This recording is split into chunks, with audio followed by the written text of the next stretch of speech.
Welcome to TFP, the Theater Folk Podcast, the place to be for drama teachers, drama students, and theater educators everywhere.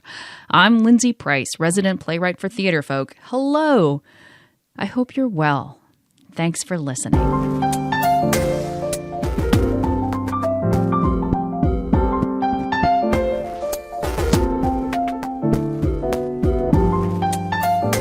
Welcome to episode 128. You can find any links for this episode at the show notes at theaterfolk.com/episode 128.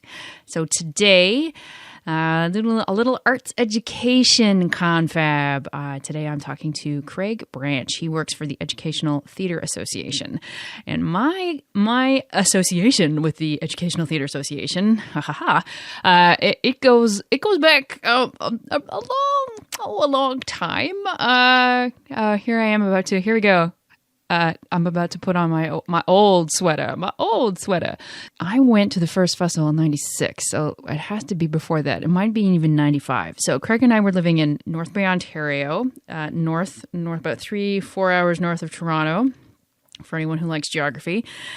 And at that time, that North Bay happened to be one of the only, if not the only, Canadian chapters of EDTA in terms of Thespian activity, one-acts and workshops and that kind of thing. And I have this very clear memory of a one-act festival. We were teaching workshops, and someone came up to us and said, would we like to teach workshops in Lincoln, Nebraska? Which may sound like a scam, except if you've been listening, you know that Lincoln is, of course, where EDTA holds a very large international thespian festival. And Craig and I have been involved. We went for 3 years in the 90s just as workshop presenters, and then Theater Folk has been going since 2004, and it is now 2015. Again, math. It's a long time, right? It's a long time. And when I was thinking about doing this intro, I really don't have any idea who that person was. I have no idea who came up to us and said, hey, would you like to go teach in Lincoln, Nebraska? He must have come, it was a guy, he must have come to a workshop or someone came to a workshop. And I don't know what it was. I don't remember having any other conversation other than, would you guys like to teach in Lincoln, Nebraska? And at some point, a proposal form must have come our way. And all of that, it's such a long time ago, I don't remember. But what I do know is that without that very first invitation, Theater Folk wouldn't be where we are today. It was that track, I guess, which led us down the educational theater path, going to festivals, seeing workshops, and really becoming aware of what drama teachers do, what drama teachers need, and going to the International Thespian Festival in 1996. That's what put us on the educational theater path, which I'm really grateful for. It certainly wasn't the one that I thought of when I was young and in school, but it's certainly one of the most rewarding, and I wouldn't have it any other way. So let's hear about someone else's path towards theater education, and Craig Branch. Hello, Craig. Hello, everyone. Awesome. Very nice to have you here on the podcast. And first of all, tell everyone in the world where you are. I am at my desk at the Educational Theater Association, which is here in Cincinnati, Ohio. Fantastic. And that's kind of what we're going to be talking about. We're going to be talking about educational theater and where you fit in with that. So first of all, how did you start? What was your start? Did you do theater in high school or middle school? Or? Yeah, actually, I had my first performance experience as Rudolph in the first grade Christmas play with that uncomfortable blinking nose and nodding on cue to Santa's questions and stuff like that. And I was really bitten by it. My mom was a performer throughout most of her life. I kind of got bit by the bug a little bit more through doing different youth plays in and around the community I lived in Indiana. And then totally got bit by it in high school. I was a Thespian alum. I auditioned for a show just because my friend was doing it, and he was awesome, so I had to. So the Educational Theater Association is a sort of the parent company for Thespian. So you were a Thespian in high school yourself? Indeed, I was. That's pretty awesome. So it has stuck with you for a while. It has, and I think it's because of my experiences as a high school student and sometimes the lack of experiences that I had as a middle school student that made me want to pursue theater education and just kind of get as much out of it as I could and give it to students who were looking for more avenues in theater education throughout their experience. All right. Awesome. So in high school, what was your trajectory after high school? I wanted to go and see exactly what all I could do in performance. So I got a BFA in theater performance itself, and really just wanted to go out and see what this world offered me. I knew that I was going into a field that didn't have a great success rate, but I knew that there was something about it that bit me. There was the opportunities that I was able to focus my thoughts. I was able to experience theater and share it with the audience, and I was able to be more than I could possibly be. Otherwise, I can internalize things as most artists can, so theater gave me an avenue. And I explored it through college, and ultimately it's become my career, and I love it to death. Yeah, so somewhere in there, you changed from a performance track to an education track. What was that like? It was mainly out of necessity, honestly. Whenever I graduated college in 2006, I had to finish my degree by doing an internship at the theater. There's a theater in Cincinnati that gave me an opportunity to work in their summer program. I got involved with it, messed around a little bit with a little more of the education performance parts of that, and really got bit by it. Started working at EDTA shortly after that, and it's kind of really just been romantically entwined like that.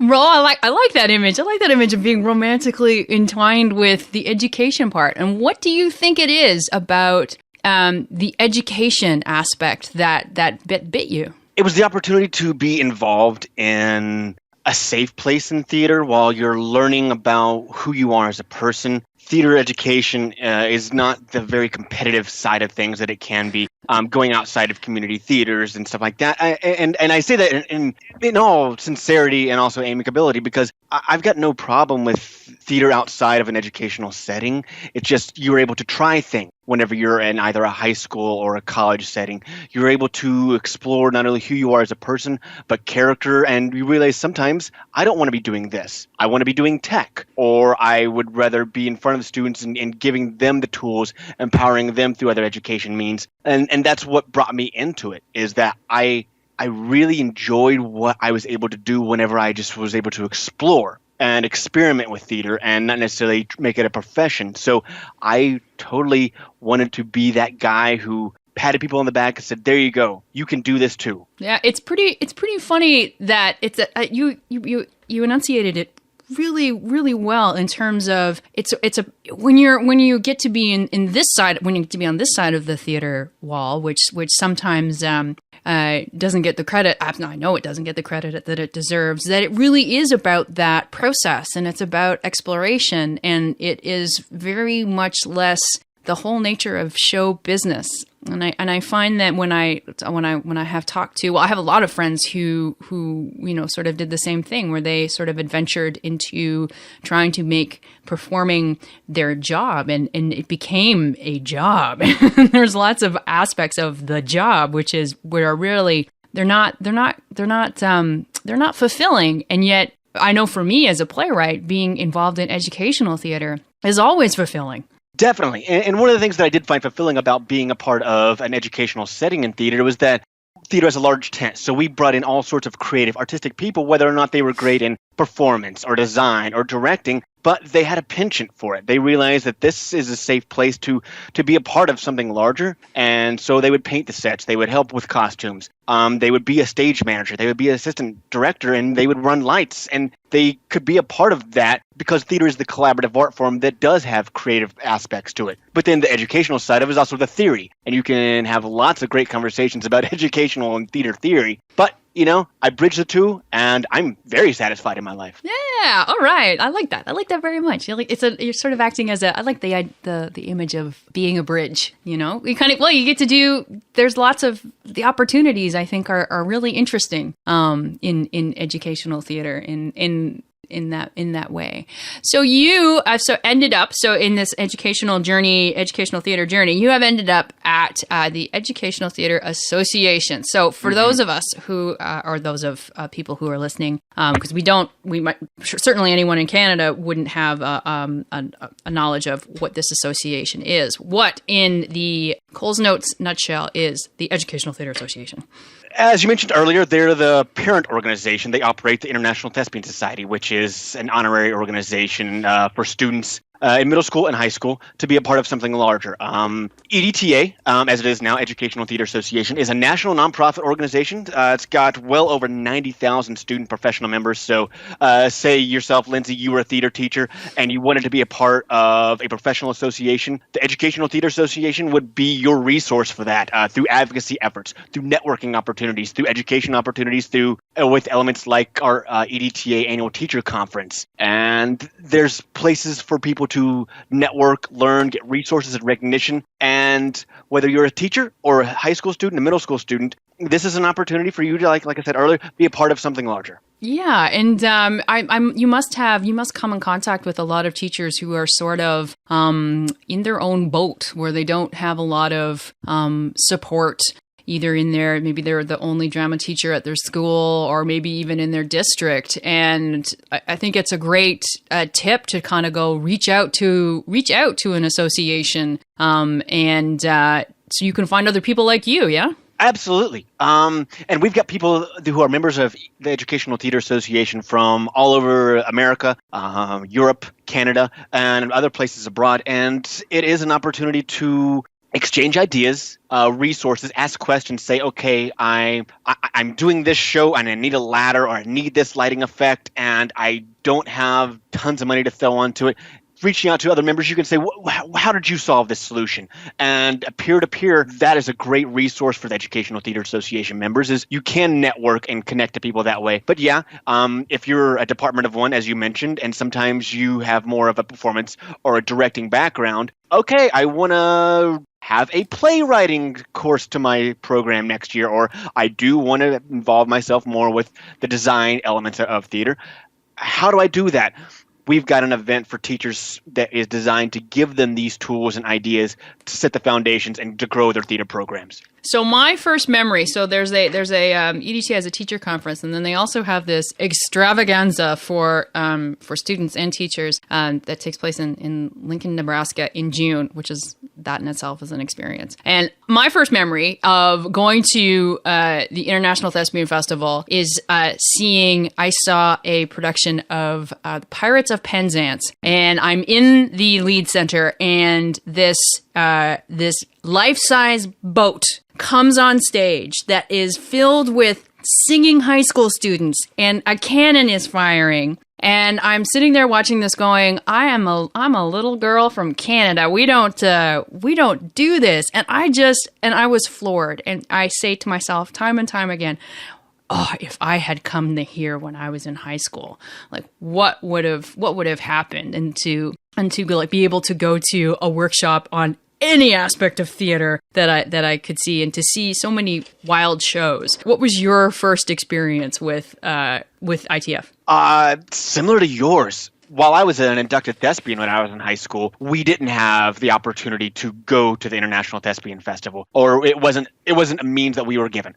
And so that's maybe one of the reasons why I do this. My first experience was as an EDTA staff member. I remember my first show walking into the Lead Center there in Lincoln, Nebraska, University of Nebraska, and it was a huge production number. And to your point, going to an event like this gives irreplaceable perspective to young artists. And whether it's the main stage performances, one-act performances, the slew of workshop opportunities, or the other ways that they can develop their theater skills, the International Thespian Festival is that quintessential thing that they should be doing and looking to do in their high school experiences. Whether they know that they want to go off to college or beyond and be a theater professional, or they just want to audition for some colleges and see what they can do on plowing that liberal arts track of their career. By all means, the International Thespian Festival is that place to audition for money, audition for colleges, and develop your theater skills. It's pretty I think it's pretty phenomenal. I think it is something that like it's that once in a lifetime thing, and it's always so funny because I see the huge shows, and I'm like, you do realize that if you go in the professional, if you go into the profession, you will never perform on a stage this size again. Your dressing room will be in the basement. But yes, at that point, it's to the love of the craft. Right. Yes.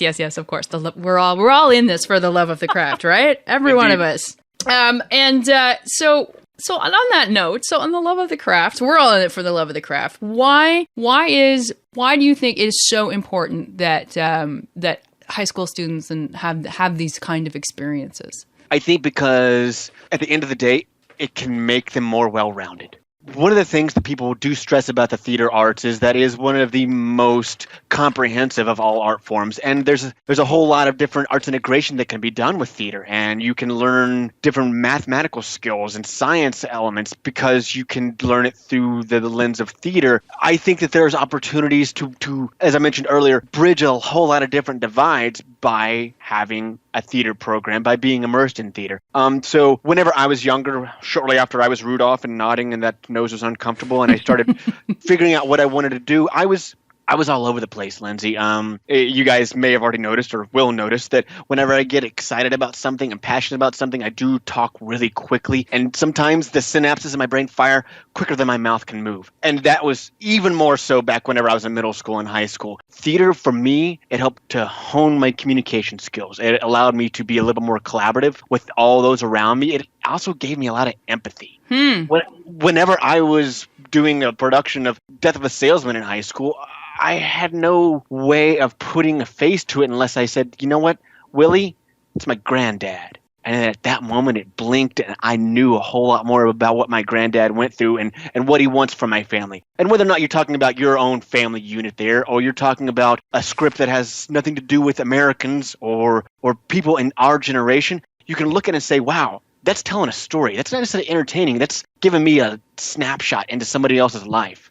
That's beautiful and profound, and that's what I love about theaters. It can tell stories like that. And I think I think too is that I think that's all really all a teenager wants is to relate to something and to know that someone knows what they're going through.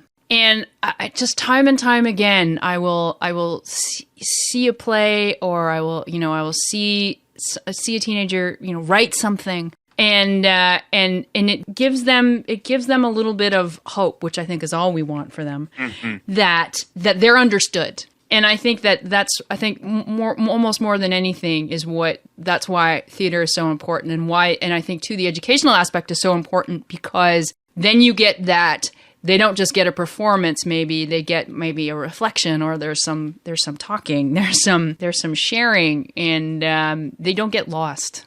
Absolutely. And there's a lot of different theater companies around America I know of. What is great about these theaters and their education departments is that they do have talkbacks or wraparound experiences for high school or elementary school or middle school students, where you go to see a play, you maybe learn about something from the theater before you go in, or here's a little bit of history to this.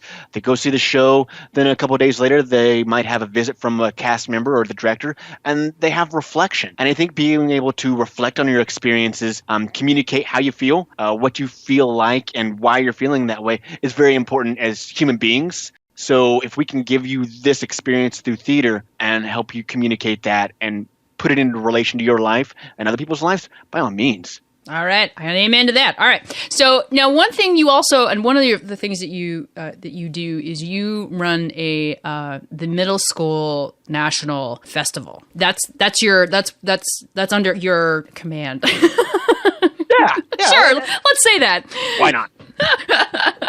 Well, the Junior Thespian Festival is definitely one of those opportunities for the Educational Theater Association to reach a group of people before they even realize the impact that theater is having on their lives. When I was younger, I enjoyed just being out there and cutting a joke in front of people or being spontaneous. I was an extrovert, as you might be able to understand. And what theater gave me was an appreciation that I can be doing this and I can learn from it. And so whenever I had these experiences and it had that impact on my life, I realized there's other people who need this. And so that's one of the reasons why I empower it for other people. This Junior Thespian Festival is specifically designed for middle school students, grades 6 through 8. It gives them a weekend of opportunities to learn about the craft, to share the experience of theater with other people, and figure out where their niche is in theater, if they have a niche in theater. And that's one of the things about the Junior Thespian Festival 2015 that we're excited about is our theme is Find Your Passion. So whether it's plays, musicals, backstage, on stage,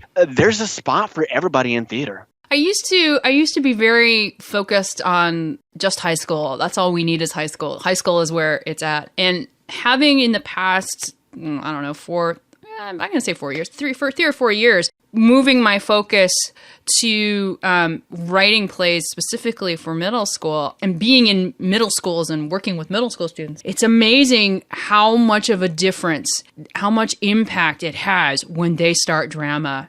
And it must be amazing to be able to see the growth when they start so young, huh? Absolutely. You know, middle school students are definitely a unique group. They process ideas and information.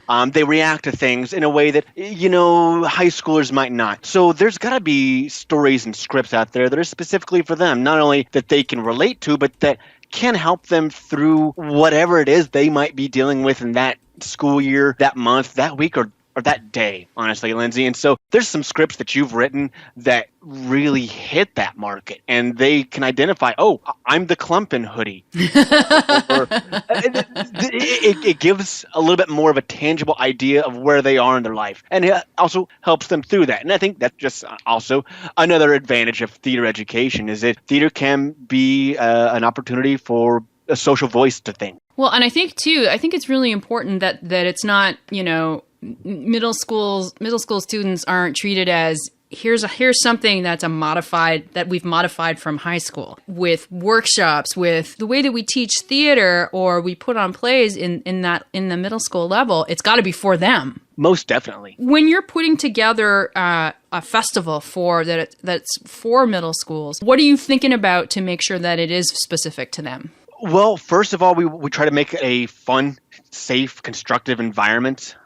We look the types of workshops and the quality of presenters. In addition to, we're looking for places that can help the students grow and give them opportunities to see things in a different way. So yeah, we're going to be showcasing talents on the main stage with different musicals, different plays, but we also try to find unique ways to reach their growth. I guess is a good way of putting it, because they do need certain amount of play. And so we want to make sure that what we're doing is we're giving them opportunities to exhaust their creative energies. They have plenty of it. And giving them an opportunity in the Junior Thespian Festival or in theater education in general is an opportunity to allow them this natural creative play that they want to have. And then we can also bring it back and focus their energies and their thoughts and say, okay, what did you learn? What did you like about it? And how would you approach that differently if you did it a second time? So we definitely make it constructive. There's very few wrong ways to approach something in middle school education. I think that's an important thing for them to realize, huh? There's that particularly in theater, that right and wrong are not the choices. It's just this choice and then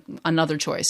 Yeah, maybe. Give it a go. Okay, well, you did that. Would you do that again? And then constructive feedback from the teacher, the director, any teaching artist that's in the room. Give them that opportunity to experience and to play around. And I think I alluded to it earlier as far as like that safe environment within theater education, whether it's middle school or high school. You've got an opportunity to throw yourself into it.